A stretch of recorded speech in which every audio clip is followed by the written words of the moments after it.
पुराने fighter jets को drone बनाने का एक्सपेरिमेंट। जी हाँ, ये वो नया तजुर्बा है जो चाइना ने करके दुनिया को हैरान कर दिया है।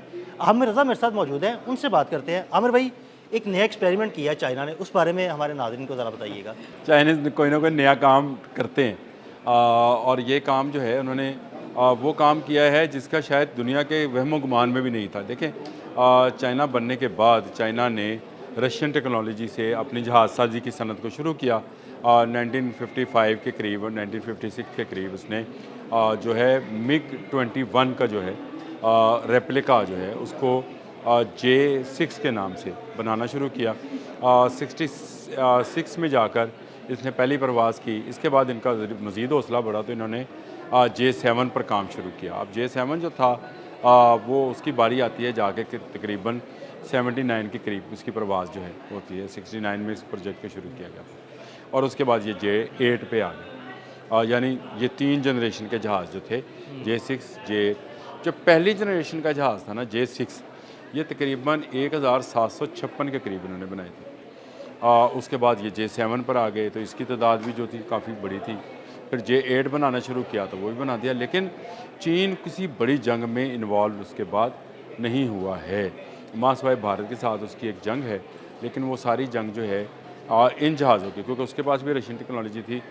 ये जहाज़ चीन ने वैसे के वैसे ही संभाल के रखे थे, जैसे आप इसको कहें कि हैंगर्स में बंद थे। अब उनके ज़हन में एक आइडिया आया है कि हम जो यूएवीज़ को नए तरीके से डिज़ाइन कर रहे हैं, तो इन जहाज़ों को क्यों ना रोबोट्स के साथ चलाया जाए।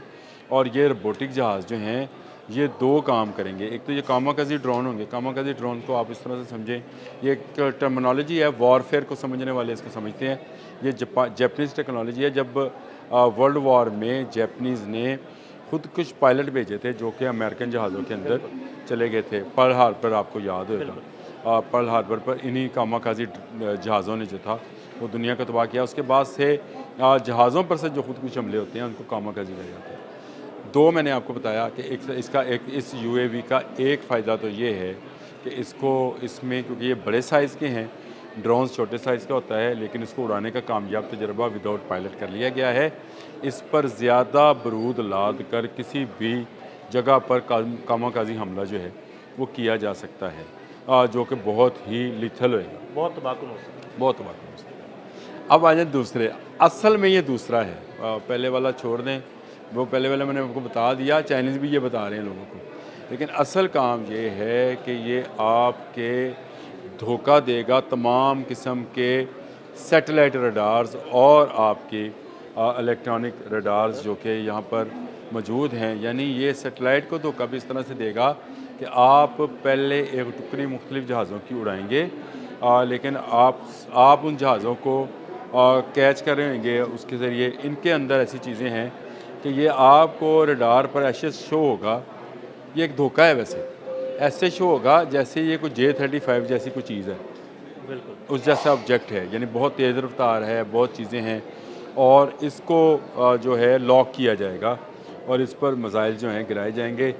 लेकिन असल ख़तरा है इसके बाद आ रहा होगा, वो ख़तरा जो कि जदीद जहाज़ों पर, जदीद मिसाइल्स पर मुश्तमल होगा। तो ये वो 2 इस्तेमाल हैं, क्योंकि इनके पास तादाद बहुत ज़्यादा है, हज़ारों की तादाद में ये जहाज़ मौजूद हैं। इसलिए इन्होंने अपने इस एयर शो में, जिसकी हम पहले भी बात कर चुके हैं, चैंगजिंग के एयर शो के अंदर इसको बाकायदा नुमाइश के लिए रख दिया है कि हमने इसको यूएवी बना लिया है। 2 उसके इस्तेमाल हैं। इनमें इंजन आज भी जो है वो रशियन है, चाइनीज़ इंजन नहीं है। इनको इन्होंने संभाला बड़े अच्छे तरीके से हुआ है। यानी इनमें कोई ऐसी चीज़ नहीं थी जो इन्होंने तब्दील की हो। बस ये कर दिया कि इसको ऑटो पायलट कर दिया और इसको जो है आने वाले वक्त में ये कहा जा रहा है कि इसको सैटेलाइट से भी ऑपरेट किया जा सकेगा। यानी ज़मीन से तो ऑपरेट किया ही जाएगा, लेकिन अगर ज़रूरत पड़ी तो इसको सैटेलाइट से भी ऑपरेट किया जाएगा। और ये बिल्कुल एक बग़ैर पायलट के, आप समझ लें, एक उड़न तश्तरी होगी। यानी आमिर भाई, ढांचे पुराने, टेक्नोलॉजी नई। ये इसको आप समझे कि जिस तरह से उड़न तश्तरी होती है जी, ये उड़न तश्तरी तो नहीं, ये मौत तश्तरी होगी। एक ऐसी तश्तरी जिसमें चारों तरफ मौत होगी या जासूसी होगी। दोनों किस्म के जहाज़ जो हैं ये तैयार करेंगे। मैंने आपको बता दी किस्म इनकी, J6 है, J7 है और J8 है। मतरूक हो चुके हैं ये जहाज़, मतलब इसका इस्तेमाल अब दुनिया की किसी एयरलाइन के अंदर नहीं होता है। लेकिन चाइनीज़ ने क्या खूब, क्योंकि चाइनीज़ किसी को अपनी टेक्नोलॉजी देते नहीं थे। ये जहाज़ जो हमें अब चाइनीज़ जहाज़ मिलना शुरू हुए, वो तो बड़ा देर का एक है। इंडिया के साथ उनकी जंग के बाद उनको ख्याल आया कि पाकिस्तान तो वो मुल्क है जो हमें बचा सकता है, तो उन्होंने पाकिस्तान के साथ टेक्नोलॉजी ट्रांसफ़र करना शुरू की। अदरवाइज़ तो वो किसी के साथ इस तरह से बात भी नहीं आमिर करते। भाई, ये ठीक हो गया कि उन्होंने पुराने ढांचे उठाए, नई टेक्नोलॉजी उसमें लगा ली। ढांचे नहीं, ये जहाज़ ही हैं। वह मतलब जहाज़ ही हैं, मतलब वही पुराने जहाज़।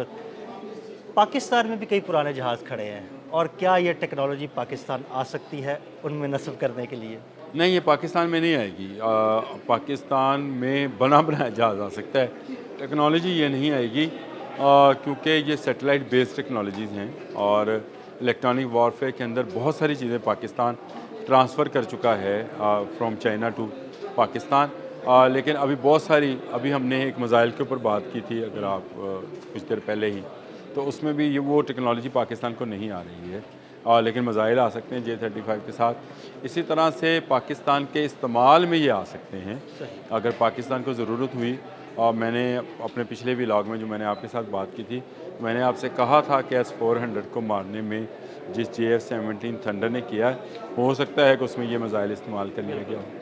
अब इसमें कोई कहा नहीं जा सकता, क्योंकि पाकिस्तान और चीन का दिफा एक है, दुश्मन एक है दोनों का, ऐसे ही है। वो भारत है, और दोनों अपनी टेक्नोलॉजीज़ को उसी तरह से डेवलप भी करते हैं। अब पाकिस्तान साथ शामिल कर लिया है, सऊदी अरब को भी, तो ये एक मैं ये समझता हूँ कि आने वाले वक्त में शायद ये सऊदी अरब के काम है। ये अब ये मैं आपसे, ये मेरा है, ये इसको मैं किसी के ऊपर नहीं ब्लेम कर रहा, कि पाकिस्तान के ज़रिए शायद इनकी ज़रूरत सऊदी अरब में पड़े। देखें, लेकिन आमिर भाई, ये शायद नहीं, मुझे लगता है कि यकीनन ऐसा होगा। डेज़र्ट वॉर जो है, इसको दुनिया की मुश्किल तरीन जंगों में से जंग समझा जाता है, और सऊदी अरब के अंदर अभी भी ऐसे डेज़र्ट हैं, कभी किसी दिन उस पर बात कीजिएगा, मैं आपको बताऊंगा कि डेज़र्ट्स की किस्में कितनी हैं और सऊदी अरब में कौन कौन से डेज़र्ट्स हैं, और ऐसे डेज़र्ट्स भी हैं जिनको आज तक किसी इंसान ने छुआ नहीं है, और वहाँ पर भी मादनियात मौजूद है। तो ये बहुत सारी चीज़ें हैं जिनका इस्तेमाल किया जा सकता है। चीन ने आज ये साबित किया कि आपके घर में पड़ा काट कबार भी जो है वो कभी ना कभी काम आ जाता है। आप कभी अपनी किताबों वाली अलमारी ज़रा कीजिएगा, तो आपको ऐसा कोई नुस्खा ज़रूर मिलेगा उसके अंदर से। आप कहते हैं, यार ये किताब तो मैं पता नहीं कितनी अरसे से तलाश करता रहा, ये मेरे मसले का हल था। वो मसले का हल जो है उन्होंने ढूंढ लिया है, एक ऐसा फ्लाइंग ऑब्जेक्ट जो कि रवायती UAVs यानी रवायती ड्रोन से बड़े साइज़ का है, जहाज़ है, और उसके अंदर आप बेपनाह इलेक्ट्रिक रडार्स जो हैं और सिस्टम जो हैं उनकी तनसीब भी कर सकते हैं। जगह बहुत ज़्यादा है। फिर आप उसके अंदर अगर असला लोड करना चाहेंगे तो वो बहुत ज़्यादा कर सकते हैं, धोखा देना चाहेंगे तो वो आप दे सकते हैं। तो ये तो उनका उनका बैठे बिठाए जो है, आप ये समझें कि पुराना पड़ा माल जो है वो जहाज़, पुराने जहाज़ जो है पुराने चावल की तरह जो है हो गए हैं, यानी कीमती हो गए हैं, और ये चाइनीज़ ही कर सकते थे, चाइनीज़ ने कर दिखाया। बहुत शुक्रिया आमिर भाई जी, बिल्कुल आमिर रज़ा ने बड़ी तफसील के साथ आपको इस ड्रोन की खसूसियात के बारे में बताया। अदील अहमद और आमिर रज़ा को इजाज़त दीजिएगा। अल्लाह हाफ़िज़।